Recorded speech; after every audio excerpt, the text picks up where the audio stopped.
시청자 여러분 반갑습니다.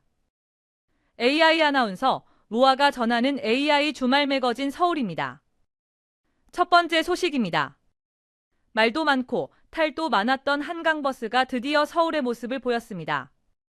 첫 운항이 가까워지면서 시민들의 기대도 한층 커지고 있는데요. 대중교통 수단을 넘어 관광 활성화까지 이끌겠다는 한강버스를 최다혜 기자가 먼저 만나봤습니다. 한강에 물살을 가르며 여의도 선착장에 들어선 한강버스. 경남 사천에서 마침내 서울에 도착해 그 모습을 드러냈습니다. 버스가 곧 운영한다고 들었는데 진짜 기대돼요. 서울시가 새롭게 도입한 수상 대중교통 한강버스. 기존 대중교통엔 버스와 지하철, 따릉이처럼 일정한 배차 간격을 유지하며 대중교통의 역할을 수행합니다. 요금은 광역버스와 동일한 3,000원이며 기후동행카드 사용도 가능합니다. 서울시가 새로운 교통수단으로 도입한 이 한강버스, 마곡에서 잠실까지 운행합니다. 일반 노선으로는 1시간 15분, 급행으로는 50분이면 도착합니다. 과거에도 한강에서 수상택시가 운행됐지만 목적지까지 이동이 불편해 접근성이 떨어진다는 지적이 있었습니다. 서울시는 이러한 단점을 보완했다고 설명했는데 마곡 선착장엔 버스 정류장 한 곳을 신설했고 망원과 여의도, 뚝섬 선착장 등에 따릉이도 배치했습니다. 저희가 버스 노선을 새롭게 신설하거나 조정을 했어요. 그래서 버스 정류장 내려서 한강버스 선착장까지 4분 내지 5분 도보로 갈 수 있게 좀 조정을 했고요. 교통수단을 넘어 관광 활성화까지 고려했습니다. 선착장에는 승차 대기 공간과 편의점, 식당, 카페 등이 조성됩니다. 관광객들을 위한 단기 이용권도 나올 예정입니다.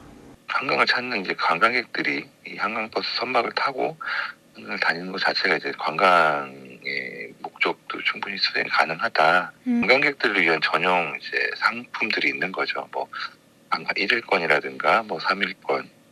한강버스는 오는 3월 시범 운항을 거쳐 6월부터 정식 운행될 예정입니다. 딜라이브 뉴스 최다입니다. 중구 동화동의 편리한 교통수단이자 넉물로 자리 잡은 모노레일이 개통 1주년을 맞았습니다. 보행 약자들에게는 특히 인기를 누렸지만 소음 피해 등을 호소하는 민원도 끊이지 않았는데요. 그동안 안전은 물론 주민들의 불편 사항을 해소하려는 노력도 계속돼 왔습니다. 보도에 유승한 기자입니다. 도시 한복판에선 좀처럼 보기 힘든 모노레일. 가파른 언덕을 오르내리는 모습이 중구 동화동에선 일상으로 자리 잡았습니다. 동주민센터 인근에 구축된 시점 승강장부터 남산 자락길과 연결된 대연산 배수지 공원까지 길이 110m 선로에선 매일 오전 8시부터 오후 6시까지 진풍경이 펼쳐집니다. 누구나 무료로 이용할 수 있는 모노레일은 장애인 등 보행 약자들에게 특히 각광받았고 지난해에는 주민이 뽑은 중구 10대 정책으로 선정되기도 했습니다. 이제는 입소문을 타서 인근 성동구 주민들까지 널리 애용하는 지역 명물입니다. 이거 생기니까는 시장 갈 때는 이거 타고 가고 엄청 좋아요. 장춘동인데 여기 있는 줄 몰랐어요. 진짜 오니까 너무 좋아요. 지난해 2월 15일 운행을 시작한 모노레일은 10달 만에 이용객 수 20만 명을 돌파했습니다. 성별로는 여성 60%, 연령대는 60대 이상이 56%를 차지한 것으로 집계됐습니다.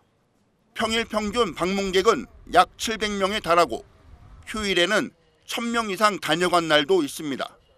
옛날엔 계단이 많아서 굉장히 힘들었는데 이 이동 편의시설, 즉 모노레일이 생기고 난 다음부터 공원에 운동하기가 너무 편해졌다. 그래서 아마 이게 입소문이 나서 더욱더 그런 것 같습니다. 그동안 주민 만족도가 높았지만 찬사만 받은 건 아닙니다.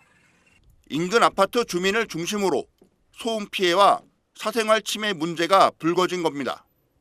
곧바로 민원 해소에 착수한 중구는 전체 구간에 소음 차단 시설을 설치했습니다. 또 내부 유리창은 일부 어둡게 처리해 바깥을 볼 수 있는 시야에 제약을 뒀습니다. 낮 시간이 긴 하절기에는 한시적으로 오후 8시까지 연장 운영을 실시해 편의성을 높였습니다. 이에 더해 추위와 더위에 취약한 승강장 환경도 한층 더 개선될 전망입니다.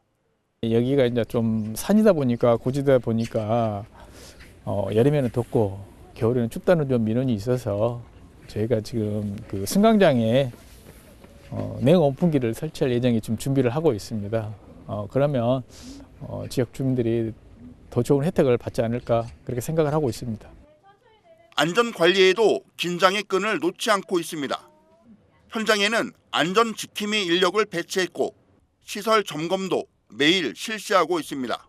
지역 구민의 안전을 위해서 매달 일상 점검, 그러니까 운행하기 20분 전에 일상 점검하고 문제가 없을 시에 제가 운행을 하고, 그다음에 한 달마다 매월 셋째 주 수요일 날 정기 점검을 또 시행을 하고 있고 1년에 한 번씩 정기 검사를 받고 있습니다. 보행 약자들의 편리한 이동 수단으로 자리매김한 중구 동화동 모노레일. 중구의 따뜻한 행정이 많은 주민의 일상 속에서 작은 행복을 주고 있습니다. 딜라이브 뉴스 유승환입니다. 마포구의 새로운 형태의 어린이집이 개원했습니다.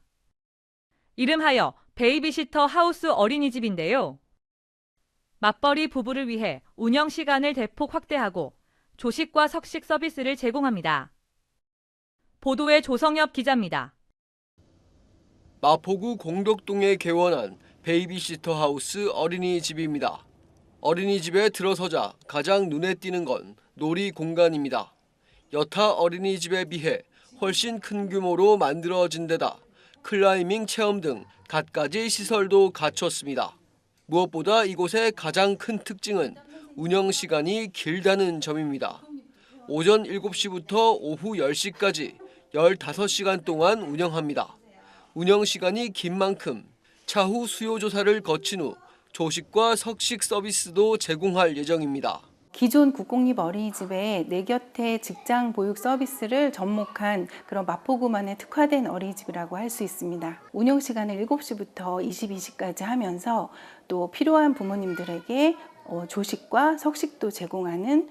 또 한 가지 특징은 일반 어린이집과 달리 각 반의 전담교사 외에도 보조교사와 보육 도우미를 추가 배치한다는 점입니다.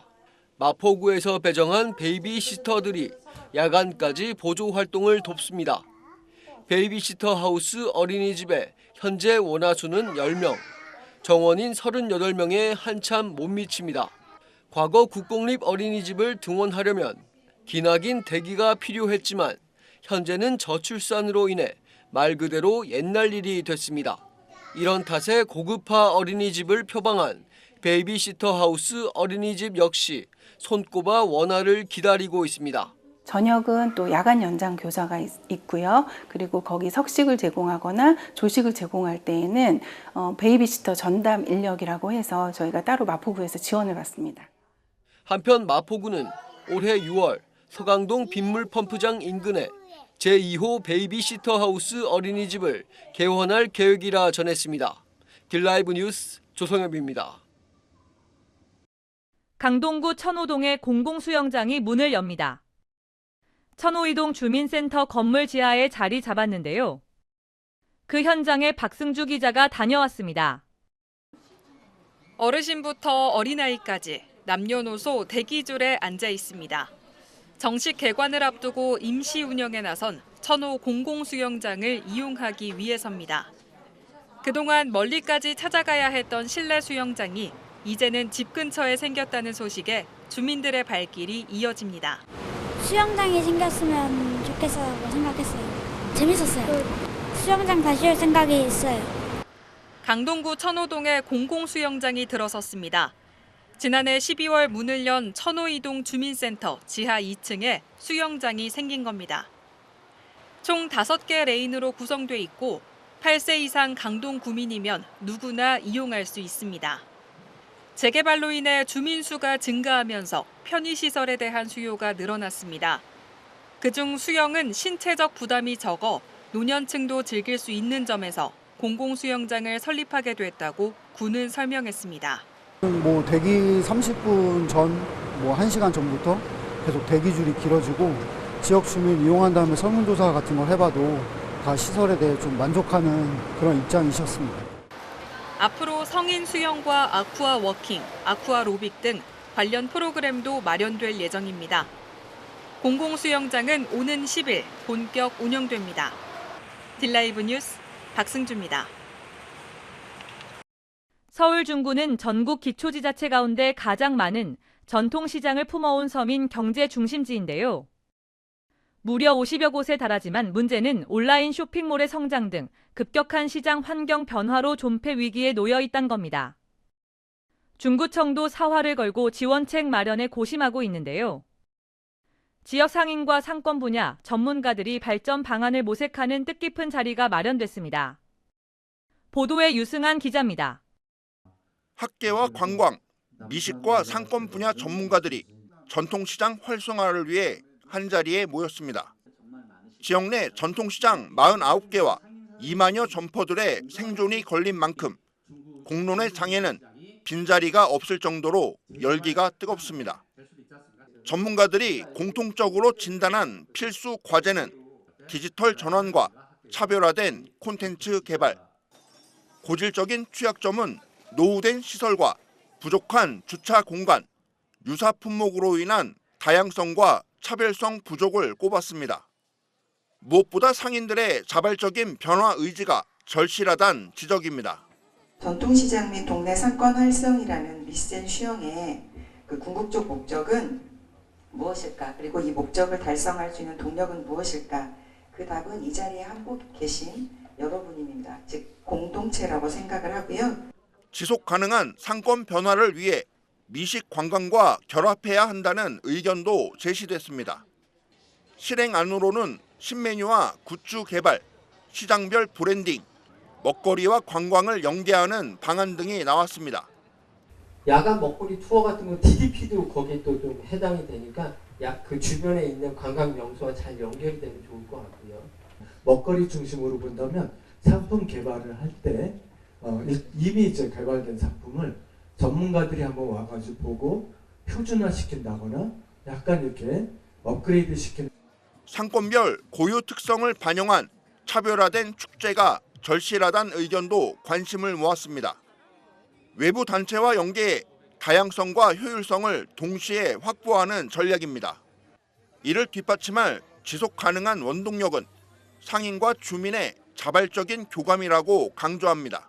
주민들이 중심이 된 거예요. 그러니까 여지껏은 외부 기관이 중심이 돼가지고 일회적으로 뭐 연예인들 뭐 이렇게 하고 끝나고 말았는데 달라진 인구 구조와 유통환경 변화에 대응해야 한다는 진단도 나왔습니다. 온라인 결제 및 라이브 커머스 확대는 필수적이며 전통시장의 강점인 직접 체험 요소도 유지하는 방안이 필요하다는 의견입니다. 오프라인의 점포를 가지면서 온라인 채널을 하나 더 얹어서 우리가 숟가락 하나 더 넣듯이 해서 오토를 해야 된다 이겁니다. 그래서 결국은 1점포 2채널을 우리가 마케팅해야 된다. 김길성 중구청장은 전통시장을 명소로 만들기 위해 시설 현대화와 공모사업 등 다양한 지원 사업에 행정 역량을 집중해 왔다고 밝혔습니다. 또 이순신 장군이 중구에서 태어난 만큼 브랜드로 특화하고 싶다는 의견도 제시했습니다. 이 이순신 장군과 남대문 시장, 중구시장, 중앙시장을 연결한다고 하면은 또 먹거리를 개발한다고 하면 혹시 어떤 것들이 있을 수 있을지 그게 좀 궁금합니다. 평소에 드시던 음식 그리고 백의종군할 때 드시던 음식 이순신 장군님의 이런 상황들을 봤을 때 그 도시락 패키지 같은 걸 좀 만들면 좋을 것 같습니다. 네, 시장 음식들을 활용해서 모든 정과 그 다음에 장김치와 멸치전 그리고 나중에 후식으로는 많이 드셨다는 뭐 그 유자라든가 아니면은 그 식혜 같은 걸로 해서 단순한 거래 공간을 넘어 지역사회의 경제와 문화를 상징하고 있지만 코로나19와 온라인 쇼핑 등으로 인해 어려움을 겪고 있는 중구의 전통시장. 이날 포럼은 중구가 설립한 서울 중구 상권발전소가 주관했고 주요 내용은 전통시장 활성화 정책에 반영할 방침입니다. 딜라이브 뉴스 유승환입니다. 성동구가 이달 13일까지 왕십리 광역중심 지구단위 계획 결정 변경안에 대한 주민 열람을 실시합니다. 왕십리 광역중심 지구단위 계획은 왕십리역 주변 도선동과 행당동, 홍익동과 상왕십리동 일대 25만 1,877제곱미터에 대한 재정비안을 담고 있습니다. 변경안에는 2026년 상반기 개통 예정인 동북선 경전철을 비롯해 GTX-C 노선 신설 등 역세권 교통 중심지 역할을 반영했습니다. 성동구는 부지에 대한 개발 수요를 고려해 기존 대상지 면적을 21만 8천 제곱미터에서 25만 2천여 제곱미터로 확대했다고 밝혔습니다. 왕십리 광역중심 지구단위 계획안은 이달 13일까지 성동구청 홈페이지 고시공고에서 확인할 수 있습니다. 올해도 송파구민은 별도의 절차 없이 자전거 보험에 가입됩니다. 송파구는 자전거 사고 발생 시 구민들의 경제적 부담 완화를 위해 자전거 보험 사업을 지속 시행한다고 밝혔습니다. 외국인을 포함해 송파구에 주민등록이 되어 있는 주민이면 누구나 자동 가입됩니다. 보험금은 사고 유형에 따라 20만 원에서 최대 3천만 원까지 받을 수 있습니다. 보장 기간은 내년 2월 말까지며 사고 발생 시 3년 이내 딥이손해보험에 직접 청구해야 합니다. 이 시간 준비한 소식은 여기까지입니다. AI 주말 매거진 서울을 마칩니다. 시청해주신 여러분 고맙습니다.